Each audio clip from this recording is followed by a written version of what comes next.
Now we're going to hear from Gert Vercauteren, who looks to me like the man who handles the matrix, or the matrices anyway, of terrorism as they are assembled here in Belgium. He's head of the coordination unit for threat assessment, or CUTA, or CUTA. I don't even know how to begin to pronounce it in Flemish. And he draws up specific and strategic evaluations of terrorist and extremist threats in and to Belgium. There's more to it. He works closely with the Institute for the Study of Combating Violent Extremism, but I'll let him tell you all about that. Thank you very much.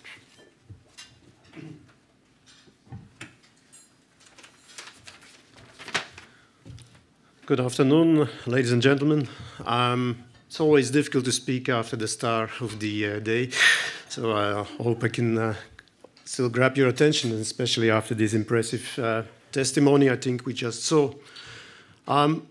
First of all, allow me to express our admiration, my admiration and appreciation for the work that is being done by Anne and a dedicated team. We should not underestimate how much courage it takes to get where she gets, or where they get, not only over there, but also in our countries. It's difficult to persuade people to testify in front of a camera and to be ready to expose yourself to all kinds of consequences that you cannot foresee when they're making the movie. Neither the people who are interviewed, nor always those who interview them. A lot of persuasion, perseverance to collect it, and we appreciate it. The conditions are sometimes risky and threatening, and not only abroad, but they can also be even more threatening in the West. There's always a sort of danger of retaliation by people who are still fond of IS or its ideology. Most of all, what we do appreciate is, it is concrete work. It's actionable, it's usable, and it's user-friendly. It is freely available. That's what we like. I will not so much talk about the threat situation in Belgium. I think it has been touched upon by Gilles already. The threat has just a few words, because you might otherwise feel that I came for nothing. The threat has become much more different, diffuse in its nature than before. In the first stage of IS, we were confronted with people who were sent by IS to our countries to commit attacks. And the last ones of those we saw with the attacks in Brussels here. 22 March 2016, a date that is well known here in Belgium and in many other countries as well, of course. That was actually the last time that IS managed to send out operatives, as far as we know, and directly target the countries in the West. The second stage were people who were tele-guided by IS, who were in contact with operatives, with IS fighters over there, and who, by all sort of apps, mostly it was WhatsApp, Telegram, tele-guided people here, sympathizers here, to commit attacks. These people were in direct contact. We saw a number of attacks in the West from that type. And then the third type that was almost followed upon each other chronologically is the type of attack that we still witness now. And that is an attack by people who are no longer directly connected to ISIS, who have not been there, who are not in direct contact with WhatsApp or with other means of communication, but who seem to be inspired by IS, Al-Qaeda, or its ideology, and who shout Allah Akbar when they commit an attack. But quite often, when we look at their background, it's not really clear whether they were really radicalized to the full extent that we used to see them before. We see that a lot of these people were fragile, mentally fragile, had psychological, even psychiatric problems, and it's almost sometimes as if it was a sort of suicide by cop attack that is given a source of IS to give it more credibility and to give it more impact, so to say. And that's a new phenomenon we see now in the whole of Western Europe. It's very diffuse because the people are not known to security services before. They are not on our lists, and they were not known for radical, most of them are not known for radical behavior. So it's the mixture of these last two categories that we are now still facing. Anyway, returning to the work done by Anne and the team, I remember I was assisting a conference in Denmark about the Aarhus model, which is a well-known model of prevention and de-radicalization. And what struck me, well, we had a lot of testimonies from so-called formers, that is, people who had been active members of extremist groups, both religiously inspired, but also people who came from the right-wing or the left-wing extremist scene. For different reasons, all of them had meanwhile abandoned not only the group in a form of disengagement, but also the ideology itself, so we can call them de-radicalized entirely. They were often assisted by a team of mentors and skilled professionals. What all of them pointed out is the importance of having access to seeds of doubt, like they call it. Elements that could have dissuaded them from stepping on the path of radicalization.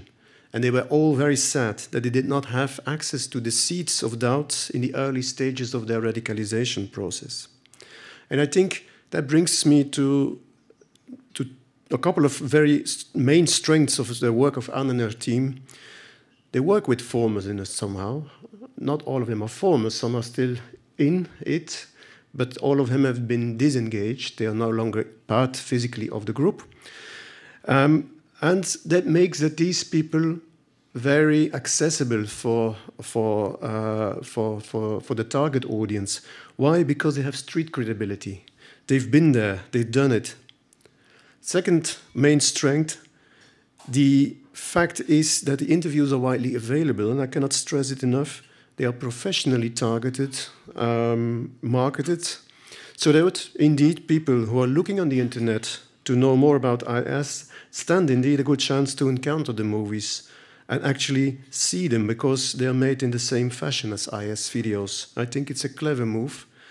And hopefully, I'm quite convinced that in a lot of cases they work as seeds of doubt in the early stages of radicalization. Another strength of these videos is the low threshold. It is not a complicated ideological discourse or theological debate. This is about real people who've been there and who talk about their own experience in easy-to-understand vocabulary. It is a language from the street, from the people that everybody understands, and it's ready to be used in schools, prevention programs, but I think it can also be used by parents who feel their children are heading in the wrong direction. And it's more needed than ever. IS may have suffered some major defeats, it's not gone. In a paper written by ESCN, which was already explained by Gilles, this Belgian-British initiative in the field of counter-narrative in the EU, it is pointed out that the quantity of the IS material may be reduced, but not necessarily the impact. There is less official communication, but there is plenty of fanboys who post IS-inspired material, and there is a growing number of IS branches in the rest of the world, and look specifically at Africa, which is very worrying, which feed into the IS propaganda and do it in the same way as IS has shown them. The message itself may have shifted from the celebration of life in the caliphate to perhaps nostalgia now, how it was when the caliphate was still there. But there are still continuous appeals for retaliation, or, like they call it themselves, retributive terrorism. Let's make them pay the same price as we paid. The defeat is not definitive in their eyes. It is just a setback in a long way towards the establishment of the caliphate. And worrying also is, of course, the shift of communication by IS sympathizers to the darknet and encrypted private messaging apps. On the one hand, it's good because the outreach to a broader audience gets more limited. On the other hand, for police intelligence and security, it becomes more difficult to get track of these communications. And it does also not mean that the public spaces are no longer exploited by IS, because although the big companies, the Big Five and others, have done major efforts, there is still a lot of material available. A major challenge for our societies in the West is also the underlying stream of extremist religious ideas, which emphasize the need for segregation and stress the impossibility to live a real Islamic life in a democratic society. In their eyes, Western schools and the education system, for instance, are seen as systems that corrupt the minds of our children. Religious life is reduced to haram and halal, and we see it in schools quite often. And what we see is what I would call fast food fatwas. It's just a collection of easy-to-find fatwas who don't come from educated religious scholars, but from people who call themselves scholars, imams, and put out their messages in quite often a very funny way. They're also using memes. We have seen them in the extreme right wing as well, but it's the same way of easy-to-share propaganda, ideas, very easy to consume. It's good that we can call them fast food fatwas, but it's not real religious ideas. I think the videos of Anne and her team should ideally be integrated into a broader prevention strategy. Prevention workers can integrate them in programs developed with and used by youth instances, education, etc. Escuter, or ocat, ocam in Flemish and in French, but cute, that sounds so much better, isn't it? We will not hesitate, Anne, to promote your work and work of your team and bring you into contact with the necessary stakeholders in Belgium. I think your work will be very useful. Last but not least, the people in the videos may teach us some lessons as well. We can see that quite often these are normal people from amongst us who were misled, yes, but they are not all distorted terrorists. We should accept as a society that it is human to make mistakes, and we should be ready to accept them again in our societies. Of course, they have a price to pay, but sooner or later they will be set free. It's our duty to integrate them again. Let us not forget that theirs was also a form of engagement, and that it's often driven by genuine ideals that went wrong, but that hopefully, in a lot of cases, and we're not naive, we know it will not be possible in all cases, can be transformed into a positive and legal mode of participation in our society and normal citizenship.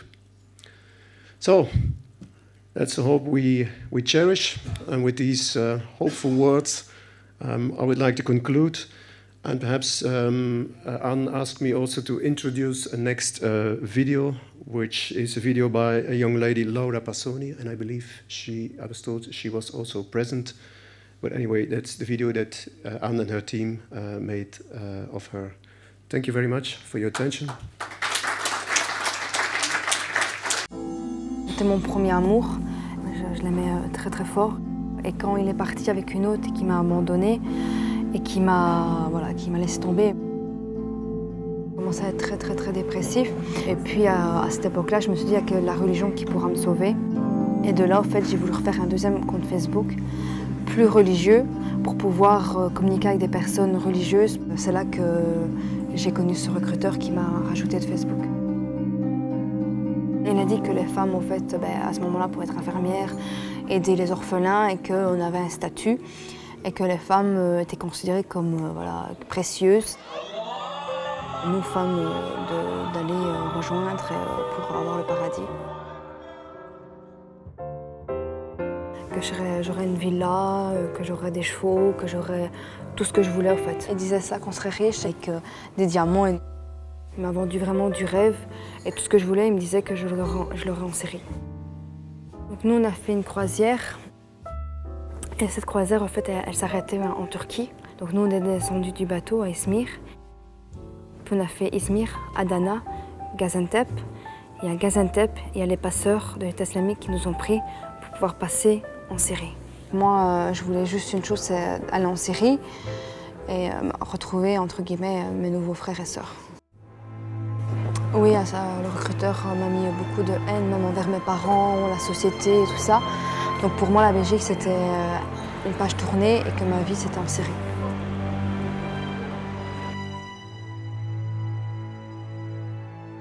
Tout ce qu'il m'avait dit, c'était que mensongère. C'était pas ce qu'on m'avait promis. Nous, femmes, on est juste là pour procréer. On ne peut pas sortir toute seule, on ne peut pas faire les courses, on n'a pas d'argent, on n'a rien, on n'a pas de droits. Nous, on est séquestrés là-bas. C'est pas des vrais croyants. Je suis toujours musulmane à l'heure actuelle. Et l'islam, c'est pas ça. C'est pas tuer les innocents. Vraiment, pour moi, c'est pas des musulmans. Je dirais de ne pas partir, de s'informer et de ne pas faire la même erreur que moi. Parce que moi, j'ai gâché ma vie. J'ai mis en danger la vie de mon petit garçon. J'ai vraiment fait souffrir ma famille. Juste les prendre au piège. Il a vu que, que j'étais très déprimée, que mon ex m'avait abandonnée. Et alors il a joué sur ces faiblesses-là.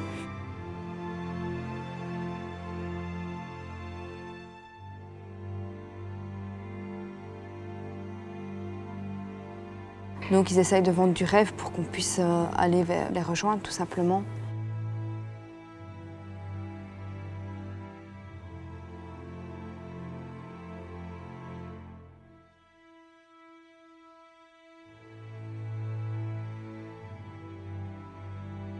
Déchirement par rapport à ce qui se trouve vraiment en Syrie. Ils ne sont pas là juste pour la religion, ils veulent juste le pouvoir et c'est tout.